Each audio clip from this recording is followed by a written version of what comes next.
नमस्कार दोस्तों, मेरा नाम है प्रदीप चौहान। बात समझनी है तो पूरी सुननी होगी।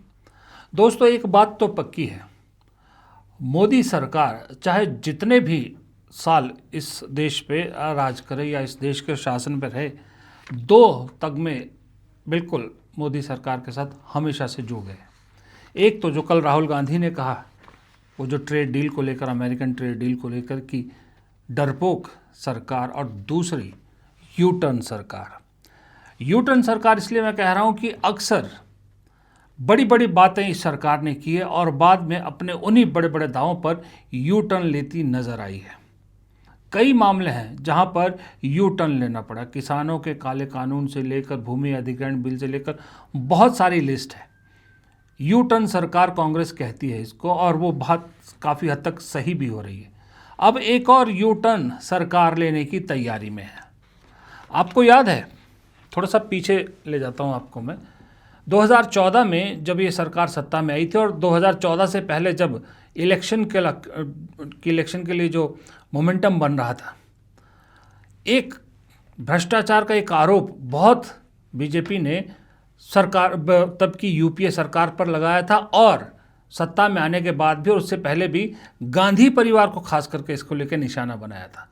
कहा था गांधी परिवार ने इसमें कमीशन खाई है, और वो मामला था अगस्ता वेस्टलैंड से जो हेलीकॉप्टर की डील हुई थी सरकार की, यूपीए सरकार के वक्त की, उसको लेके कहा कि गांधी परिवार इसमें इन्वॉल्व है। और अभी तक मेरे ख्याल से 5-6 महीने तक पहले तक भी ये सुनाई दे रहा था।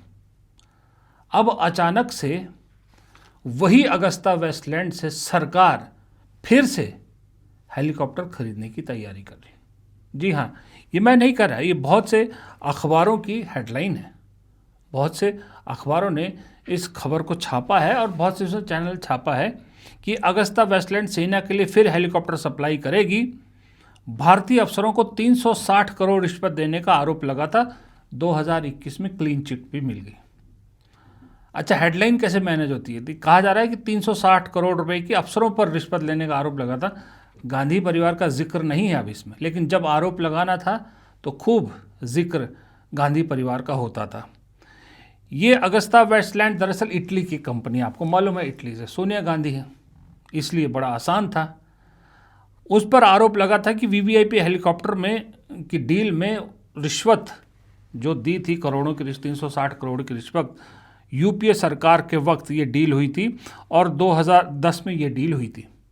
2014 में सरकार ने इस सौदे को औपचारिक रूप से रद्द कर दिया था। लेकिन देखिए, आयरनी देखिए, सबूतों के अभाव में पहले इटली की अदालत ने और बाद में नवंबर 2021 में रक्षा मंत्रालय ने, भारत की रक्षा मंत्रालय ने अगस्ता वेस्टलैंड को क्लीन चिट दे दी, और 2021 में क्लीन चिट दे दी गई थी। और ये सौदा मैंने बताया आपको कि उसमें हुआ था, यूपीए सरकार के वक्त हुआ था।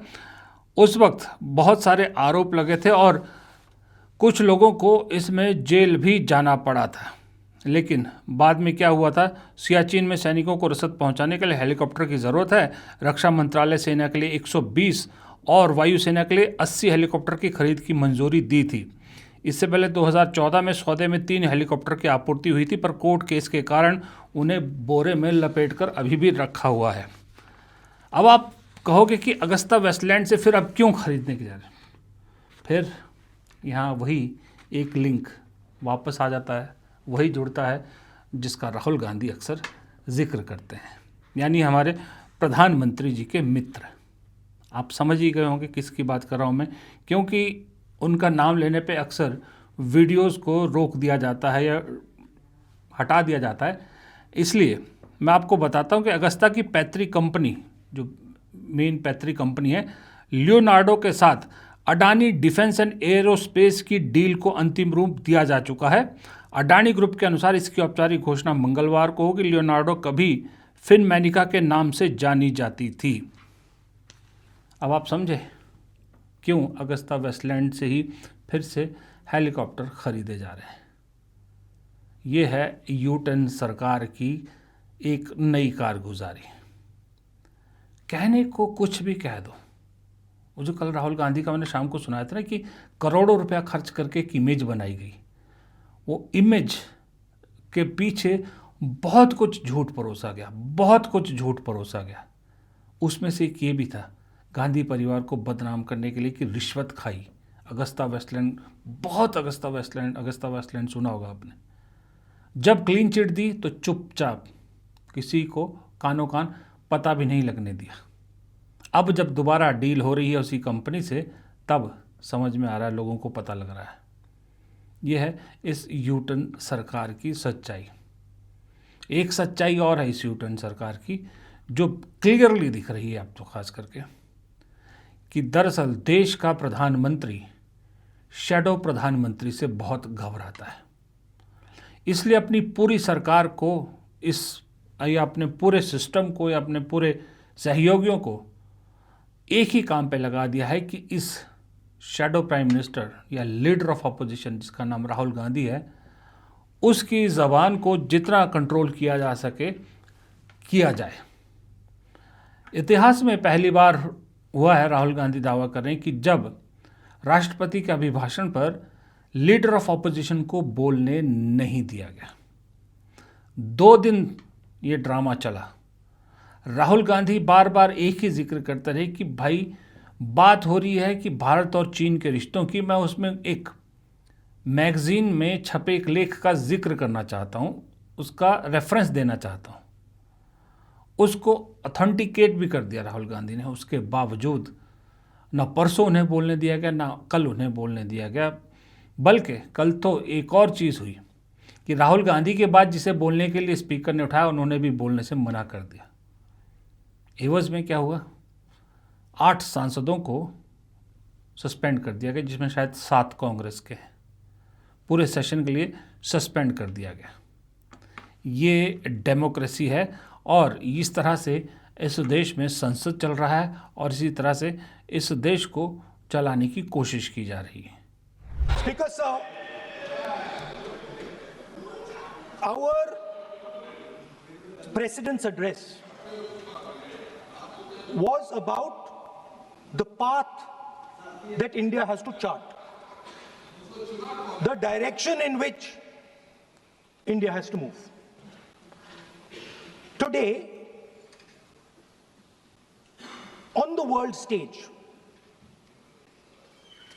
the main issue in international affairs is the conflict between China and the United States. This is central. This is central. This is central to our President's address. This is central, as you have seen, to our budget. And all I am saying is I want to make a statement about what happened between China and India and how our Prime Minister reacted to it. Why am I being stopped? Sir, in Ladakh, in eastern Ladakh, there was a conflict. Our soldiers were killed.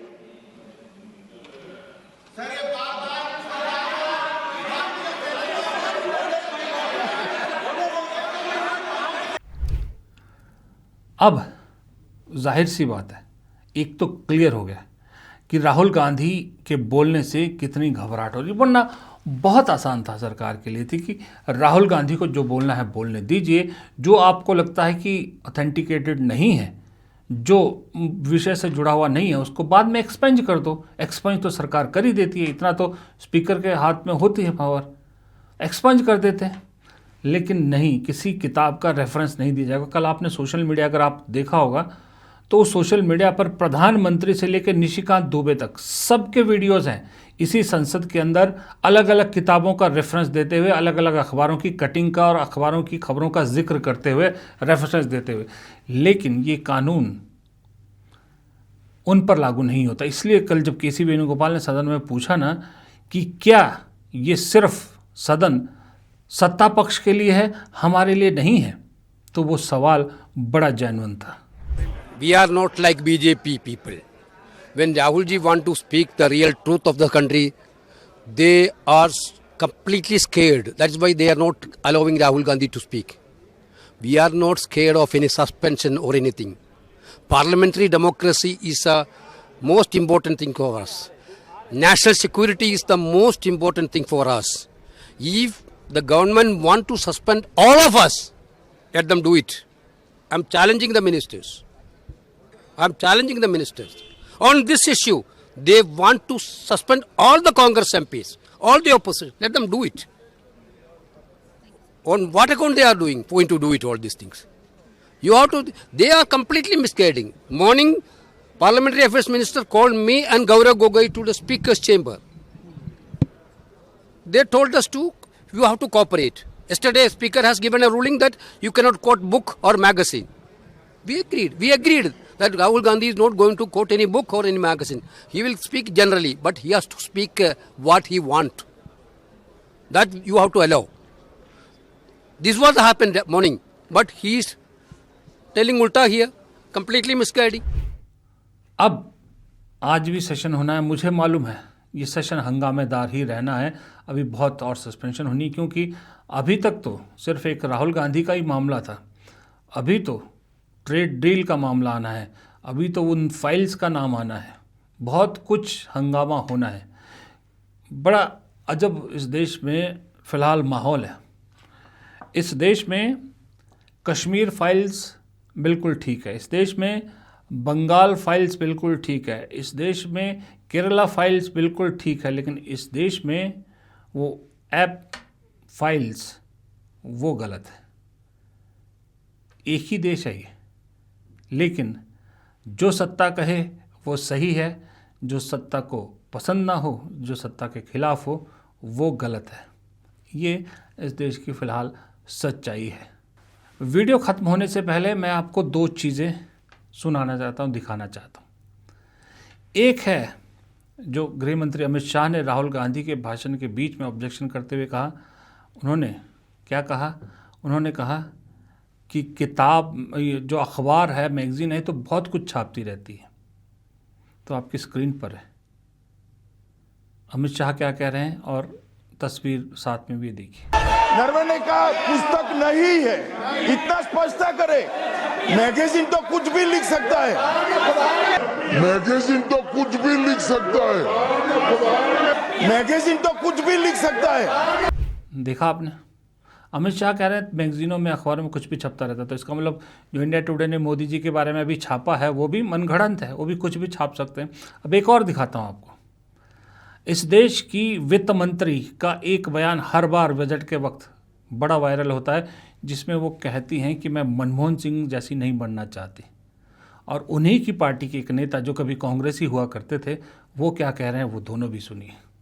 Who says, I'm not bothered, I'm not worried, but it is worth mentioning for this House's consideration. He says, I do not expect finance minister to be like Dr. Manmohan Singh. Certainly, I also don't want to be like Dr. Manmohan Singh. She is not a PhD from Oxford, not even like Chidambaram, who has got a management degree from Harvard. She's from our own JNU. But the problem is she's bereft of new ideas. सीधा मैं आ रही हूं sir प्रश्न। भारतीय अर्थव्यवस्था में one of the important contribution as a finance minister doctor Manmohan Singh ji का है। क्या बात है? मैं बोल रहा हूं ना, आपके चैनल पे बोल रहा हूं। क्या बात है? आपने गौर किया मेरे शब्दों पे? एज ए फाइनेंस मिनिस्टर उन्होंने भारत की इकोनॉमी को खोला, और आज आप और मैं भी मिडिल क्लास हूं, और यहां बैठे सब बच्चे मिडिल क्लास। अगर लिबरलाइजेशन और ओपनिंग अप ऑफ इकोनॉमी नहीं होती तो आप भी कोई गांव में बैठे होते और मैं गांव में परचूने की दुकान पे चूरन बेच रहा होता। सुन लिया गौरव वल्लभ क्या कह रहे हैं, और निर्मला सीतारमण का भी सुन लिया आपने। बस ये दोनों चीज़ें आपको दिखानी थी। वीडियो को यहीं ख़त्म करता हूँ। नमस्कार।